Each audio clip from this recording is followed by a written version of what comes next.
Bismillahirrahmanirrahim. Kita lanjutkan pembahasan kita. Tentu kalau kita membahas manajemen jaringan komputer, kita tidak bisa memisahkan diri dari konsep dasar tentang jaringan komputer itu sendiri. Jadi ada baiknya kita melakukan review sejenak tentang bagaimana jaringan komputer itu dibangun. Ya. Kita mulai dari yang pertama yang kita sebut dengan nama TCP/IP Protocol Suite. Ya. Jadi TCP/IP inilah yang mendasari perkembangan internet.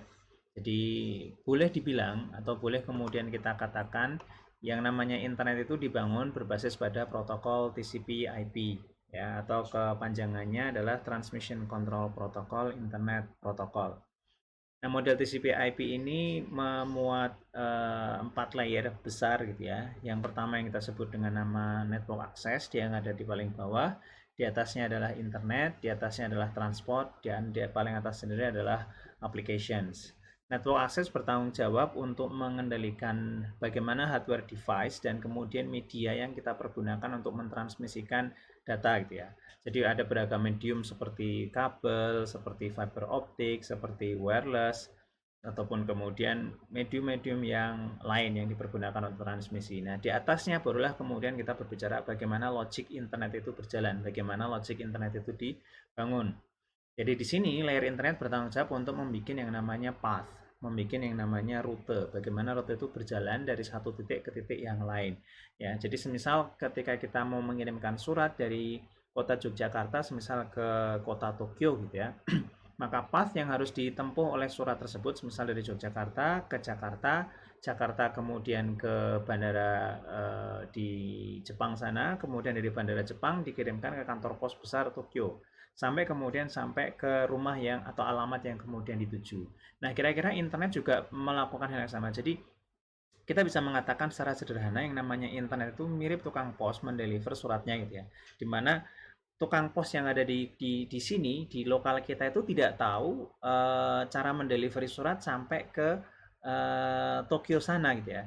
Tapi yang dilakukan adalah kita mempercayai bahwasanya tukang pos kita itu bisa mendeliverkan paket kita dari rumah kita sampai kemudian ke Tokyo sana. Begitu juga dengan internet, pada saat saya mencoba mengakses google.com, satu-satunya yang saya percaya untuk mentransmisikan paket saya supaya bisa sampai ke google.com adalah router saya. Router saya kemudian menuju ke ISP saya mungkin ke upstream dia ke upstreamnya lagi dan seterusnya sampai kemudian ke tempat yang dituju yang ada di ujung sebelah sana. Ini yang disebut dengan nama end-to-end connectivity. Jadi pada prinsipnya yang disebut dengan internet itu ya persis bagaimana tukang pos mendeliver suratnya. Dan disinilah peran pentingnya dari layer yang kedua. Layer transport itu bertanggung jawab untuk mendukung proses komunikasi, untuk mendukung bagaimana memastikan bahwasanya paket tadi sampai ke tujuannya.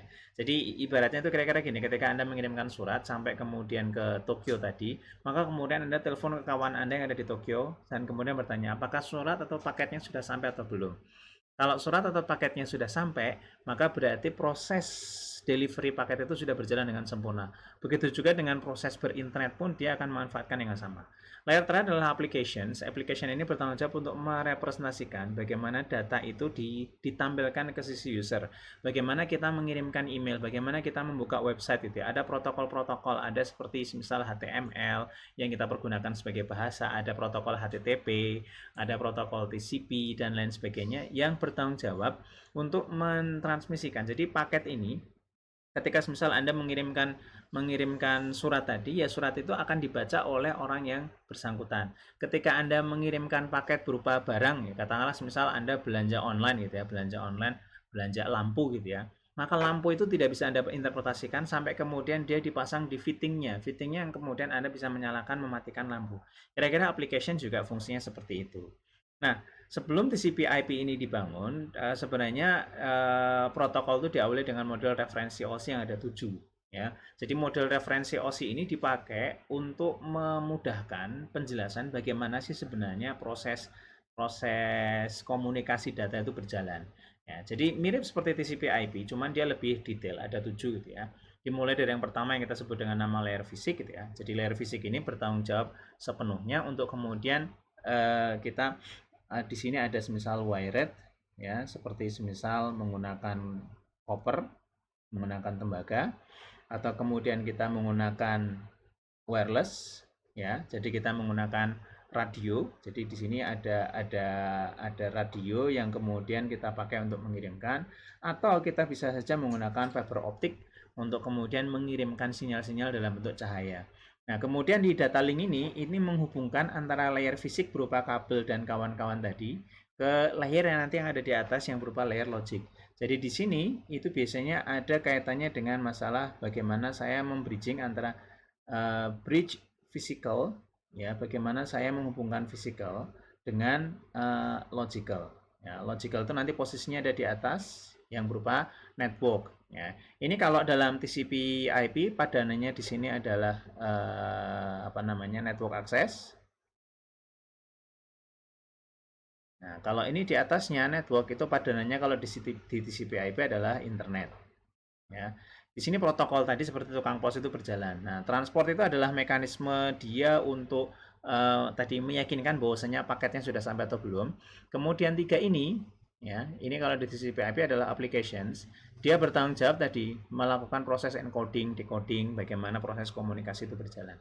Nah, kalau kita pasangkan kira-kira kayak gini pasangannya. Jadi pemodelan ini itu merepresentasikan bagaimana network itu berjalan, bagaimana network itu bekerja. Ya, tentu secara fisik di lapangan ya, tidak sesederhana seperti ini. Ya. Kita lihat contoh misal yang bagian dua terbawah ini, data link dan physical, yang setara dengan network access di sini. Nah, ini ada beberapa protokol-protokol yang dipakai. Yang paling populer yang biasanya lazim kita pakai adalah ini, Ethernet. Ya. Ini paling populer sendiri yang kemudian kita pakai. Nah, di atasnya ada protokol yang kita sebut dengan nama protokol IP. Jadi di protokol IP ini, di protokol di layer network ini kita punya protokol suite namanya IP gitu ya. Di IP ini didefinisikan gitu ya, bagaimana kemudian proses komunikasi berjalan. Jadi misal di sini nanti ada kita mendefine ada yang namanya source IP, kita mendefinisikan yang namanya destination IP.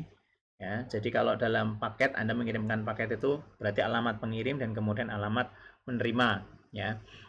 Yang diidentifikasi dengan sebuah alamat yang kita kenal dengan nama IP address, gitu ya. Ada IPv4 yang panjangnya 32 bit, ada pula IPv6 yang panjangnya 108 bit. Ya. Kemudian di atasnya ada TCP UDP, Transmission Communication Protocol, dan Unified Datagram Protocol. Yang ini adalah mekanisme, salah satu misal mekanisme bagaimana kita mensegmentasi, bagaimana kita memotong-motong, chopping paket itu menjadi kecil-kecil supaya bisa ditransmisikan over the internet. Ya, dengan karakteristik kalau TCP itu adalah reliable dan UDP adalah unreliable. TCP itu reliable dengan ekspektasi data itu bisa diterima secara utuh gitu ya, dengan konsekuensi biasanya agak sedikit lama. Sementara UDP itu adalah bagaimana kita mentransmisikan dalam waktu yang secepat mungkin gitu ya, dengan konsekuensi ada data loss gitu ya. Makanya biasanya contohnya UDP itu cocoknya dipakai untuk telepon. Kalau telepon itu kan paling banter kalau kita misal sinyalnya agak buruk kan suaranya jadi kayak agak robot dan lain sebagainya. Itu kompensasi saja karena datanya hilang. Tapi tidak dicoba direstore untuk dikembalikan lagi supaya datanya itu utuh. Tapi kalau TCP itu data harus utuh, misal email, file zip, HTML dan sebagainya itu harus dikirim utuh supaya nanti pada saat diterima user itu tidak mengalami corrupt datanya. Nah, resikonya kalau pakai TCP tadi sedikit lebih lambat, kalau pakai UDP itu jauh lebih cepat. Makanya cocok untuk streaming audio dan lain sebagainya cocoknya dengan menggunakan UDP. Nah, layer yang paling atas itu adalah aplikasi. Di situ tanggung jawab penuh aplikasi untuk menerjemahkan. Jadi semisal gini, ada browser. Browser itu berkomunikasi dengan web server.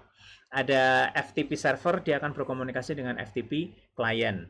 Ada layanan seperti voice over internet protocol yang juga akan berkomunikasi dengan semisal servernya yang namanya katakanlah Asterisk server dan lain sebagainya. Nah, ini semua dijalankan dengan protokol-protokolnya yang terkenal diantaranya seperti Hypertext Transfer Protocol HTTP, Domain Name System, terus kemudian ada pengalamatan IP secara dynamic dengan menggunakan DHCP atau pengiriman file dengan menggunakan FTP. Ya.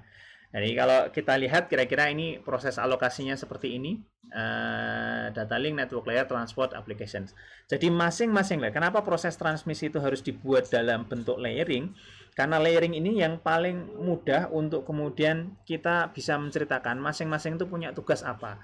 Jadi kalau kita bicara transmisi data over the internet itu kira-kira kayak gini. Ini stack-nya, stack proses transmisi kita. Ya, jadi stack-nya itu bentuknya kira-kira kayak gini. Dari sisi di sini adalah sender, dan kemudian di sini adalah source, sender atau source, kemudian di sini adalah destinations. Yang ini juga bentuknya sama, ada layering-layering.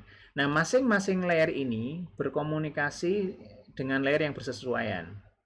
Ya, seperti ini.